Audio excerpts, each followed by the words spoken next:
नमस्कार, मैं रवीश कुमार। आज संजय सिंह को जमानत नहीं मिली है, बल्कि ईडी का गिरफ्तारी घोटाला पकड़ा गया है। आए दिन विपक्षी नेताओं को पकड़कर जेल में डालने की ईडी की भूख आज सुप्रीम कोर्ट के एक सवाल के आगे हवा हो गई। बोलती ही बंद हो गई, लेकिन सुप्रीम कोर्ट के सवाल और उसके सामने ईडी की चुप्पी, ईडी के मामले में गिरफ्तारी और लंबे समय तक बेल न मिलने के खेल से अदालत ने आज पर्दा हटा दिया। आज पता चल गया कि केवल बेल न देने के दम पर ईडी का भूत खड़ा किया गया है, ताकि आम आदमी से लेकर पत्रकार, विपक्ष के नेता, हर कोई चुप हो जाए। संजय सिंह के मामले में जिस तरह से ईडी ने चुप्पी मारी, उसे देखकर उन सभी के चेहरे नजरों के सामने घूमने लगे, जिन्हें इस एजेंसी की क्रूरता और दमन का शिकार होना पड़ा है।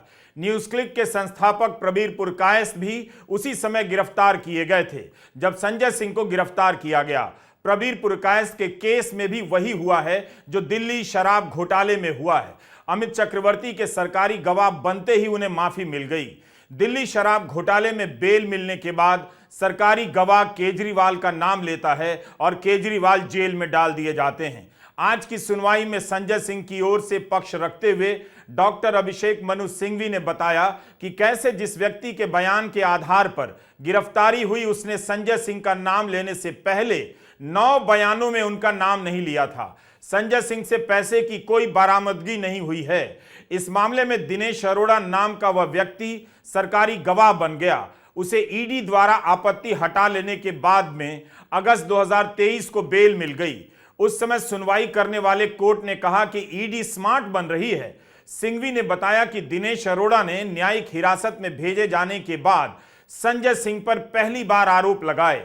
उन्होंने कहा कि दिनेश अरोड़ा ईडी का स्टार गवाह है, उसे माफी मिली है। सिंघवी ने कोर्ट में कहा कि वाई को छोड़कर एक्स पर निर्भर होने की इस प्रथा पर अदालत को अंकुश लगाना होगा। उन्होंने दावा किया कि ईडी ने दिनेश अरोड़ा को बेल दिलवाने की इस तरह से कोशिश की कि लगे ही ना कि ऐसा किया जा रहा है। 4 अक्टूबर को जिस दिन संजय सिंह को 9 घंटे की पूछताछ के बाद गिरफ्तार किया गया, उससे एक दिन पहले दिल्ली के स्पेशल कोर्ट के जज एम.के. नागपाल ने राघव रेड्डी और दिनेश अरोड़ा को इस शर्त पर माफी दे दी कि वे दोनों अपराध से संबंधित सभी खुलासे करेंगे।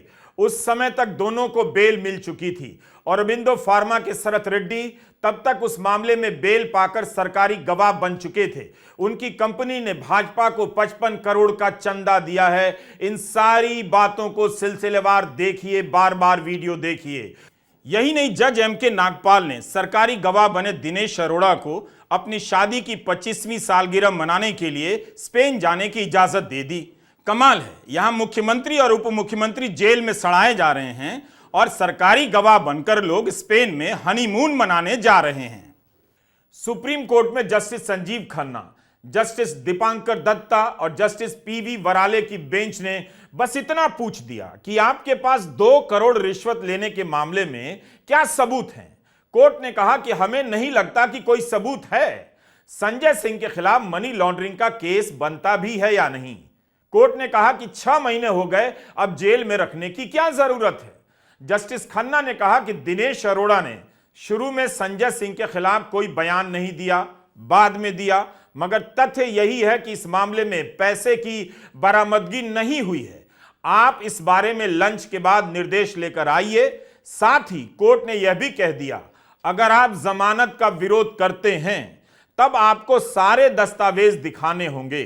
हम उसके आधार पर देखेंगे और दर्ज करेंगे कि संजय सिंह के खिलाफ केस बनता है या नहीं। अगर ऐसा हुआ तो इस केस की ट्रायल पर बहुत असर पड़ेगा। इतनी सी बात पर ईडी की घिघी बंध गई। बोला नहीं गया, दस्तावेज दिखा देती, बता देती कि 6 महीने में पता चल गया है कि संजय सिंह ने किससे और कैसे 2 करोड़ रिश्वत ली है। ईडी ने इस बेल को बिल्कुल ही अपोज नहीं किया। वो क्यों नहीं किया? क्योंकि आज अदालत की कार्रवाई में माननीय जजेस ने ईडी से 3 सवाल पूछे संजय सिंह जी को लेकर। पहला कि पिछले 6 महीने से आपने जो है गिरफ्तार कर रखा है, आप ये बताएं कि आगे जो है इनको गिरफ्तार रखने का क्या मकसद है, क्यों गिरफ्तार रखना चाहते हैं। दूसरा, आपने ये आरोप लगाया है कि इन्होंने 2 करोड़ रुपए की घूस ली तथाकथित एक्साइज घोटाले के मामले में।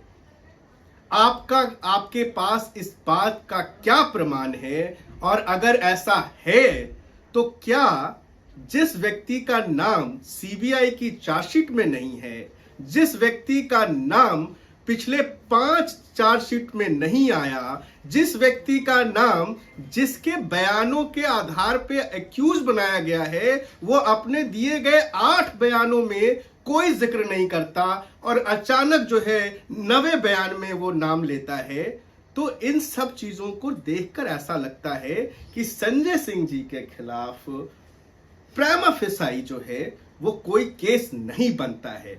आप हमें बताएं, अदालत को इन सारे सवालों का जवाब दें और ये मामला जो है वो लंच के बाद जो है रखा जाता है।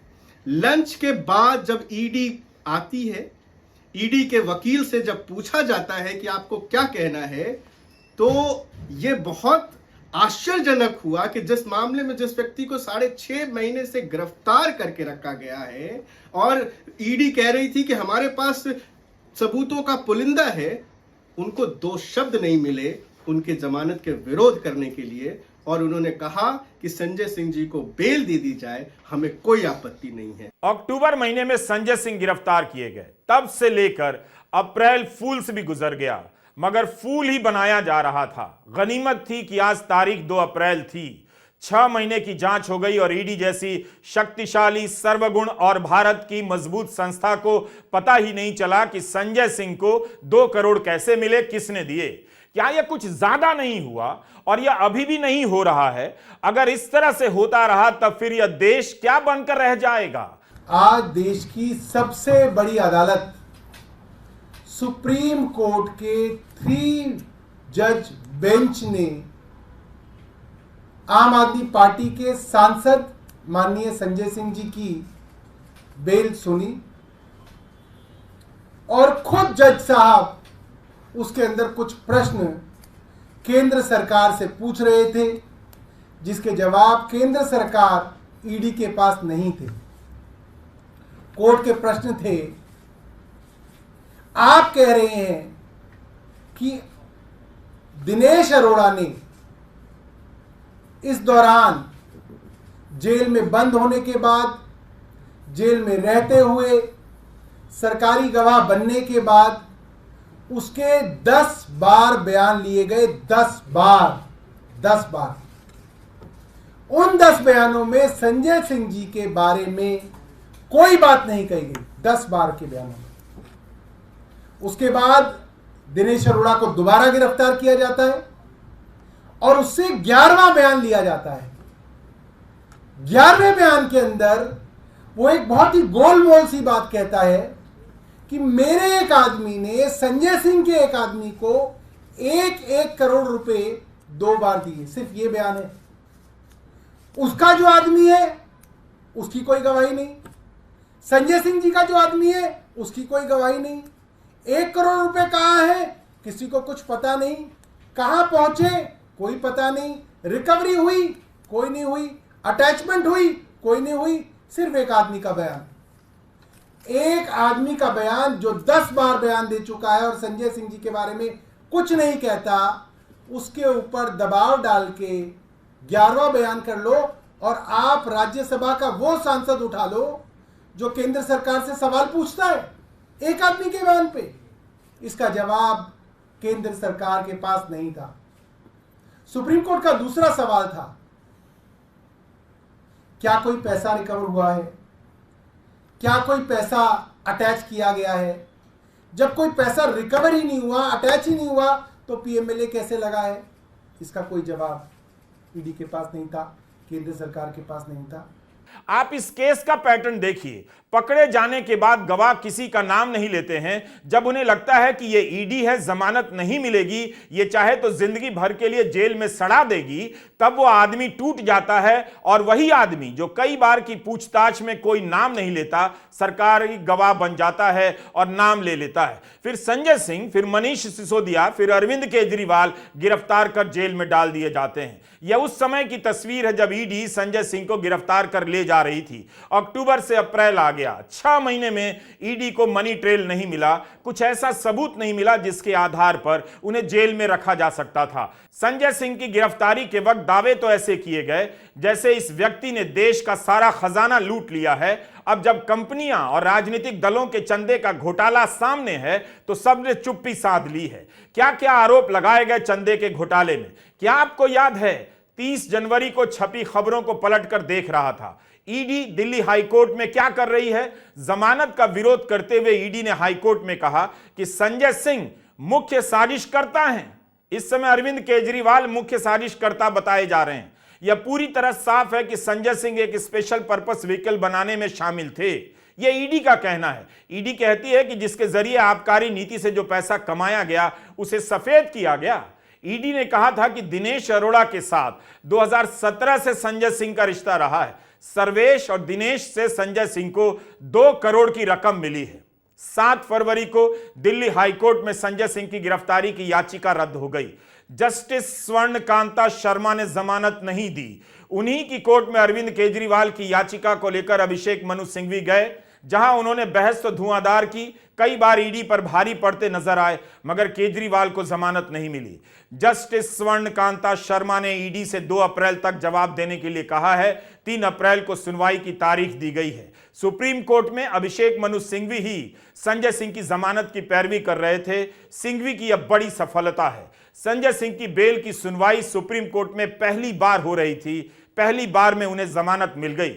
जब संजय सिंह के खिलाफ कोई मनी ट्रेल नहीं है, मिला नहीं, तब फिर 1 साल से जेल में बंद दिल्ली के पूर्व उप मुख्यमंत्री और विधायक मनीष सिसोदिया के खिलाफ अब तक ऐसा क्या मिल गया है कि उन्हें जेल में रखा गया है? गोदी मीडिया लगाकर देश में विपक्ष को खत्म करने का वातावरण बनाया जा रहा है। क्या इस देश को नहीं दिख रहा कि चंद चैनल इसके लोकतंत्र की हत्या में लगे हैं? रामलीला मैदान में जमा हुए नेताओं के भाषण से यह सब निकल रहा था। विपक्ष के आरोप काल्पनिक नहीं है। जनता समझ रही है कि ईडी सबके पीछे छोड़ दी गई है। इस ईडी को विपक्ष के नेता नजर आते हैं, मगर बीजेपी और अदानी के घर का पता नहीं मिलता है। क्या देश की जनता ने नहीं देखा कि कैसे 140 से अधिक सांसदों को संसद से निलंबित कर दिया गया? क्या इस देश की जनता ने नहीं देखा कि राहुल गांधी की सदस्यता रद्द कर दी गई? सुप्रीम कोर्ट का फैसला आने तक एक सांसद के रूप में वे कई महीनों तक काम नहीं कर सके। महुआ मोइत्रा की सदस्यता किस तरह से रद्द कर दी गई? क्या इस देश ने नहीं देखा? आएंगे। क्या इस देश को नहीं दिख रहा है कि दिल्ली शराब घोटाले में एक सांसद 6 महीने जेल की सजा काटकर जमानत पर बाहर आ रहा है? उसी शराब घोटाले में एक मुख्यमंत्री को 15 अप्रैल तक के लिए जेल में बंद कर दिया गया है। ये उनका कहना है, या हमारे पास आओ, गवाही दो, या नहीं तो गूंगे हो जाओ। इसीलिए आज केजरीवाल जी को, आज हेमंत सोरेन जी को अंदर डाल दिया। क्या ऐसा गुनाह था भाई?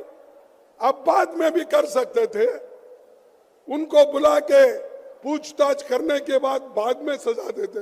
इलेक्शन के वक्त नोटिफिकेशन हो रहा है, आप उनके ऊपर केस करके अंदर डालते हो। और हेमंत को भी उसी वक्त उसके ऊपर उनका यही कसूर था कि वो गठबंधन के साथ चलना चाहते थे। उनको बुलाया गया, पूछा गया, तब उन्होंने कहा मैं कांग्रेस के साथ रहूंगा, गठबंधन के साथ रहूंगा। मैं आप कितना भी मेरे ऊपर प्रेशर करो, मैं झुकने वाला नहीं है, ये हेमंत ने कहा था। तो इसलिए मोदी जी ने केस बनाया और उनको अंदर डाला। क्या यह लेवल प्लेइंग ग्राउंड है? क्या यह मैदान है? आज हुआ क्या होगा, यह सबसे बड़ा सवाल है। सुप्रीम कोर्ट के जरा सा स्टैंड लेने पर, बुनियादी सवाल पूछ देने पर ईडी का सारा दावा भरभरा गया। प्रधानमंत्री जिस ईडी का रैलियों में बचाव कर रहे हैं, वह ईडी सुप्रीम कोर्ट के एक सवाल के आगे पानी भरने लग गई। क्या ऐसे हो रही है भ्रष्टाचार के खिलाफ लड़ाई? क्या संजय सिंह के मामले में सुप्रीम कोर्ट की टिप्पणी के बाद प्रधानमंत्री नरेंद्र मोदी अपना ही बयान फिर से सुनना चाहेंगे, जो हम सुनाना चाहते हैं? प्रधानमंत्री ने तमिल चैनल थांती से ईडी को लेकर जो कहा है वो कम खतरनाक नहीं है। पहले मैं उनका बयान पढ़ना चाहता हूं जो उन्होंने कहा है। वे कहते हैं कि ऐसा है, जिस भी पॉलिटिशियन का होगा केस चलेगा। आप मुझे बताइए, एक केस बताएं कि भाई इसका केस ईडी ने बंद किया, और ईडी का केस ईडी खुद कोई केस नहीं कर सकती। आपको पता है 150 से ज्यादा कोर्ट मैटर बने कि पीएमएलए खत्म करो, रोको। किसी अफसर की पोस्टिंग रोकने के लिए सुप्रीम कोर्ट, किसी अफसर को ना हटाने के लिए सुप्रीम कोर्ट। यानी ईडी काम ना करे, इसके लिए अदालतों को एक बहुत बड़ा हथियार बनाने की कोशिशें हुई हैं, क्योंकि उनको मालूम है कि भ्रष्टाचार के खिलाफ मोदी की जो लड़ाई है वो रुकने वाली नहीं है। तो उनको लगता है कि इस एजेंसी के कानून को ही खत्म कर दो, ताकि देश में भ्रष्टाचार की बातें कोई ना कर पाए, लड़ाई ना लड़ पाए। क्या यह अजीब बयान नहीं है? हमारा यह वीडियो दोबारा चलाकर देखिए और प्रधानमंत्री के इस बयान को शब्दशः एक एक शब्दों के साथ सुनिए। हथियार ईडी को बनाया जा रहा है या कोर्ट को, आप समझिए। कोर्ट ने सिर्फ एक छोटा सा सवाल कर दिया ईडी के सामने। संजय सिंह के केस में ईडी की बोलती बंद हो गई। ईडी यही काम कर रही है, इस तरह से काम कर रही है कि 6 महीने से एक सांसद को जेल में रखा गया और पता नहीं करोड़ों रुपए की रिश्वत कहां गई, कैसे ली गई। प्रधानमंत्री ने इस बयान में दूसरी खतरनाक बात कही है कि किसी अफसर की पोस्टिंग रोकने या न हटाने के लिए लोग सुप्रीम कोर्ट जा रहे हैं। आप इसे हल्के में ना लें, यह बहुत खतरनाक बयान है। क्या आप जानते हैं कि ईडी के चीफ रहे संजय कुमार मिश्रा को सुप्रीम कोर्ट ने हटाया? क्यों हटाया? कोर्ट ने सुनवाई के बाद बहुत विचार कर, तथ्यों को देखकर हटाया। संजय कुमार मिश्रा को 3 साल का सेवा विस्तार मिला था। इसी पर कोर्ट ने पूछ दिया कि क्या और भी कोई योग्य अफसर नहीं है। केजरीवाल और हेमंत सोरेन की गिरफ्तारी के खिलाफ विपक्ष एकजुट और सड़कों पर है। 2 मुख्यमंत्री गिरफ्तार किए गए हैं, यह कोई साधारण बात तो नहीं है। केजरीवाल की गिरफ्तारी की खबर दुनिया भर में हेडलाइन बन रही है। क्या यह संयोग है कि 1 अप्रैल को आयकर विभाग सुप्रीम कोर्ट में कहता है कांग्रेस के खिलाफ कठोर कार्रवाई नहीं होगी, और 2 अप्रैल को ईडी संजय सिंह की जमानत का विरोध नहीं करती है? यह दोनों घटनाएं इसलिए हुई कि सुप्रीम कोर्ट ने बस बेसिक सा सवाल कर दिया, ईडी की बोलती बंद हो गई। साफ पता चल रहा है कि नोटिस भेजो, जेल भेजो, फिर इस अदालत से उस अदालत तक दौड़ाओ, तब तक गोदी मीडिया लगाकर जनता के बीच इन्हें भ्रष्ट साबित कर दो, माहौल बना दो। क्या आज संजय सिंह की बेल के बाद भाजपा के प्रवक्ता माफी मांगेंगे? ठीक है कि फैसला नहीं आया है, जमानत मिली है, लेकिन बीजेपी ने तो संजय सिंह से लेकर केजरीवाल को अभी से ही भ्रष्ट साबित कर दिया है। इससे पहले इनके डिप्टी सीएम मनीष सिसोदिया भी शराब पॉलिसी के मामले में ही जेल में हैं। आज उनकी बेल पर भी सुनवाई हो रही थी और कोर्ट ने अब उसका अगले हफ्ते का फैसला रखा है। मगर इससे पहले भी 1000 बार दिल्ली सरकार बहुत ही बड़े बड़े वकीलों को दिल्ली की जनता के टैक्स के पैसे से 60 करोड़ रुपए की अभी तक वकील की फीस देकर, जिसमें अभिषेक मनु सिंघवी जैसे बड़े वकील जो एक पेशी के 1 करोड़ रुपए लेते हैं, ऐसे वकीलों को खड़ा कर 1000 बार उन्होंने बेल एप्लीकेशन लगाई और हर बार उनकी बेल एप्लीकेशन को रिजेक्ट किया। अगर इन लोगों ने कोई गलत काम नहीं किया तो कोर्ट इनको बेल क्यों नहीं देती है, यह मेरा सवाल है। आखिर 6 महीने तक जेल में रखने के बाद संजय सिंह के खिलाफ कोई मनी ट्रेल क्यों नहीं मिला? जवाब तो देना चाहिए कि क्या ईडी ने किसी का शौक पूरा करने के लिए एक काबिल सांसद को उठाकर जेल में डाल दिया? यही नहीं, राज्यसभा के लिए निर्वाचित होने के बाद शपथ लेने में भी आनाकानी की गई। उसके लिए भी कोर्ट को आदेश देना पड़ा, तब जाकर संजय सिंह को शपथ दिलाई गई। कुछ तो जवाब देना चाहिए किसी को कि एक सांसद को 6 महीने तक जेल में क्यों रखा गया। आतिशी सिंह ने कहा है कि शराब घोटाले में शरत रेड्डी के सरकारी गवाह बनने के बाद अरबिंदो फार्मा ने बीजेपी को करोड़ों रुपए का चंदा दिया। इकलौती मनी ट्रेल तो यहां है, ईडी बीजेपी की जांच क्यों नहीं करती है? आज इस इन्वेस्टिगेशन को होते हुए 2 साल हो गए।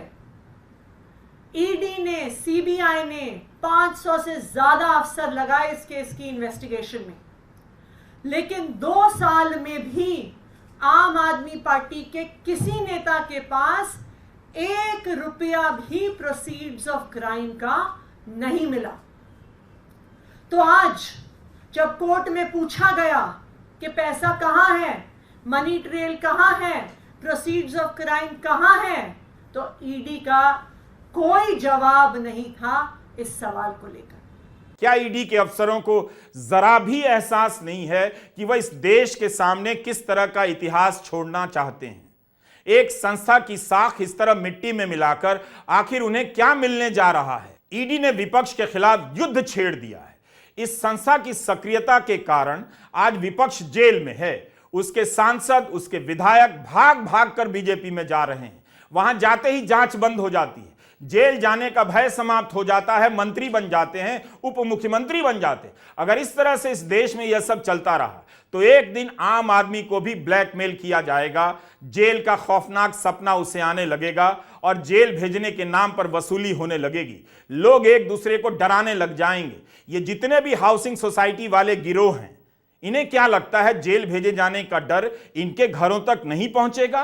पूरी दुनिया देख रही है कि भारत में क्या हो रहा है।